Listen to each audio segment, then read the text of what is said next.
Topic of today's lecture is relational algebra, union operation. Basically, in notation for union operation, the first rule for union operation, it is to be an binary operation. It is required as two relations for performing the union operation. Suppose notation is U and R union S, because R is a one table, S is another table.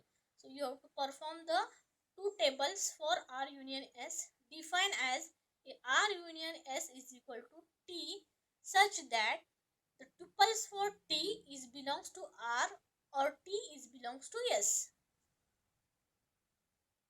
So R union S to be valid, it is apply some conditions, or it has applied the properties for their R union S. The R and S must have the same arity. That means same number of attributes. Suppose you have to union for two tables. At that time, R and S also have same number of attributes. Suppose R has 3 attributes, then S has also 3 attributes. Then and then only you have to perform the union operations. The attribute domain must be compatible. For example,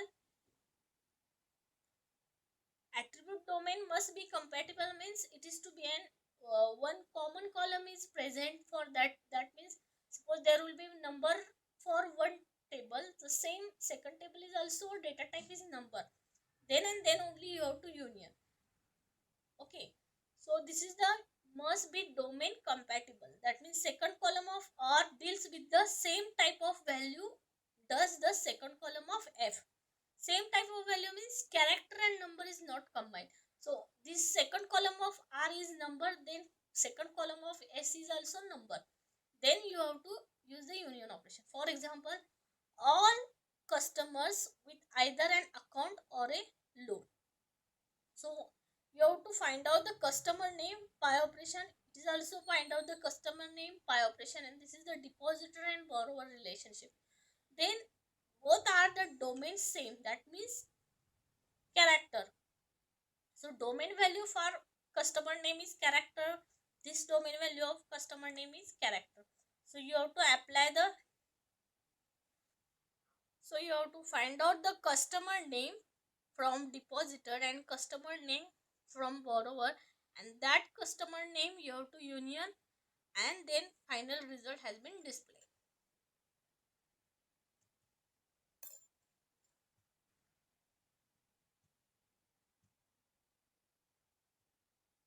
So this is the one example for union.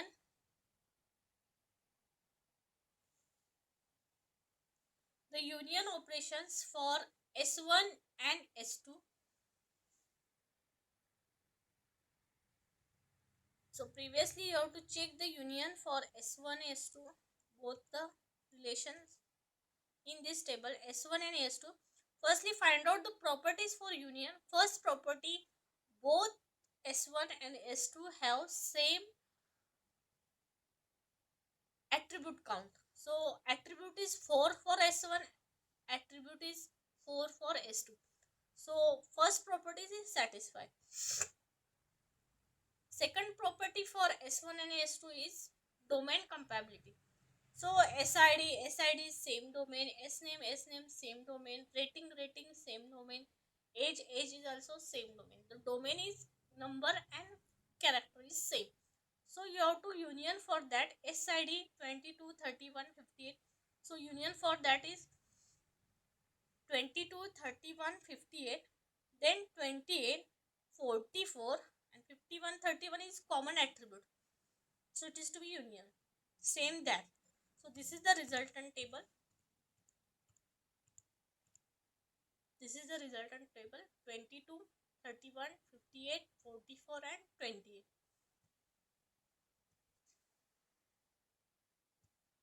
So all these operation takes two input relation required for union, which must be union compatible. That means first same number of fields satisfy this condition, and then corresponding fields have the same date type. Same type means same domain. So S1 union S2, this is the resultant table like SID, S name, rating and age, and these are the values. Then intersection, that means only common column can be displayed. So 31 and 58 is a common attribute for the previous. You have to check that.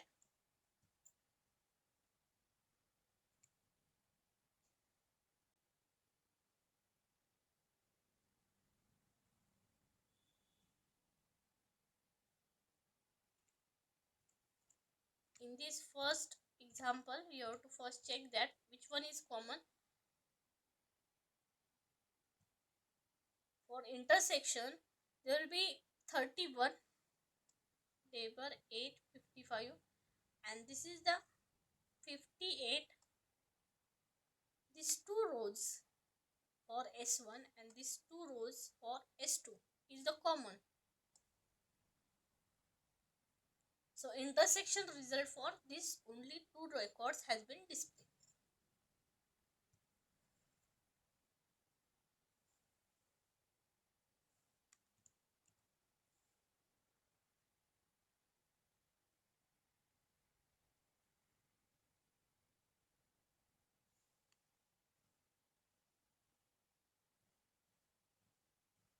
So this is the intersection result 31 and 58.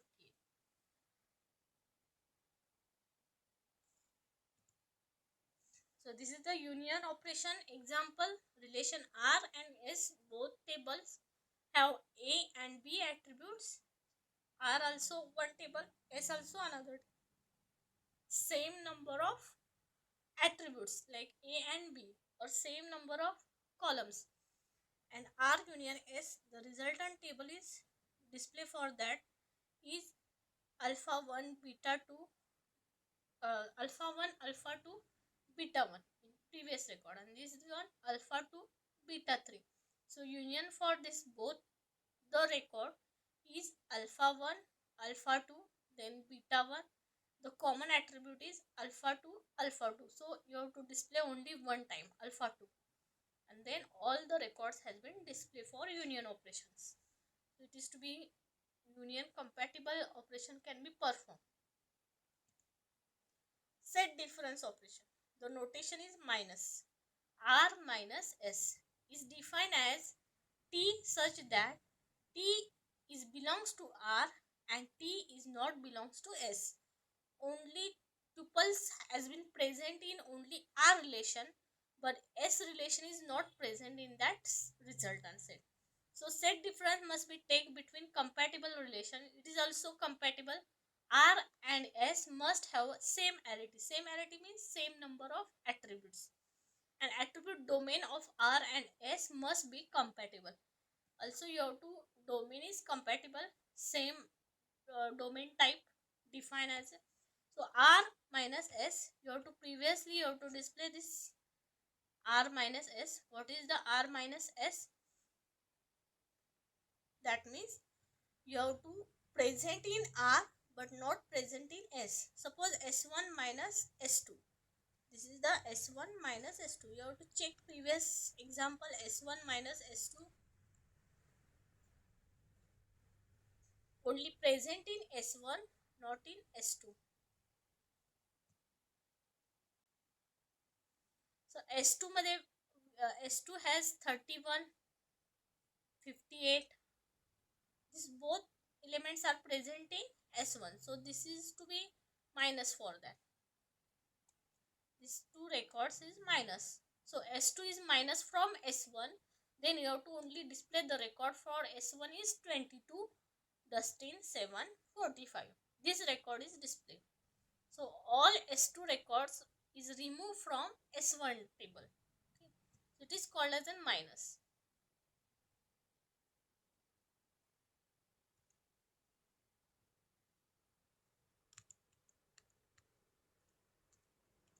So you have to display the S1 minus S2 is 22, Dustin 7, 45. So minus means it is to be an only tuples is belongs to R and tuples is not belongs to S. So this is the S minus S1 minus S2. This is the schema for resultant table, and this is also one example is relation R and S. A and B is a column name. So R minus S, that in this example you have to check that the common attribute is alpha 2, this is alpha 2. So you have to minus this attribute from in this table. So only display the record is alpha 1 and beta 1. So you have to display alpha 1 and beta 1 at the resultant table.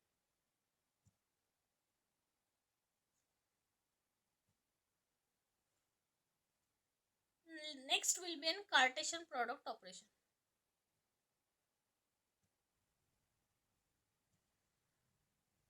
The Cartesian product notation is cross.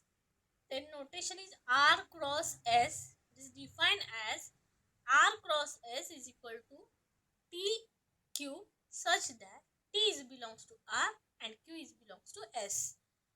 Assume that attribute of R and S are disjoint. That is R intersection S is equal to phi. So firstly, what is Cartesian's product? There will be one example. Suppose each row of S is paired with each row of R1. So resultant schema of one field per S1 and R1 means inherit if possible. Both S1 and R1 has been field called as SID. So SID and SID. So what is the Cartesian products? That means firstly you have to check that S1 and R1. So previous I will display the one schema S1 and R1. Okay, this one cross product. So this S1 and this R1 you have to cross product. So S1 can be cross product by R1. That means 22 Dustin 7 45. This whole row can be multiplied by first row of R1 like 22 101 and 10 10 96. Okay, so you have to cross product that this row can be multiplied by this row of second tables. Same this row can be multiplied by this row for first table. But this row first row of first table can be multiplied by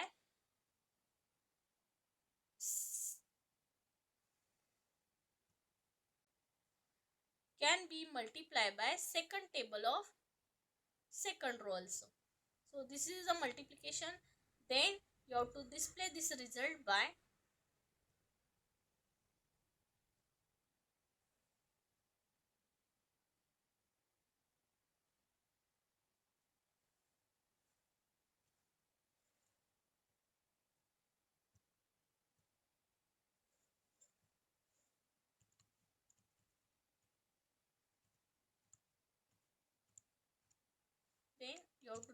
the result by SID is 22, Dustin is 745. Then you have to multiply by R1 by 22, 101, 10, 10, 96. Then second you have to previous first row by 22 Dustin 745 can be multiplied by second table second row like 58 103 11 12 96. Okay, so you have to cross this. Then second row of first table is 31. This 31 number 8 55.5 can be multiplied by second table of first row is 22 101 10 10 96. This is called as a Cartesian product.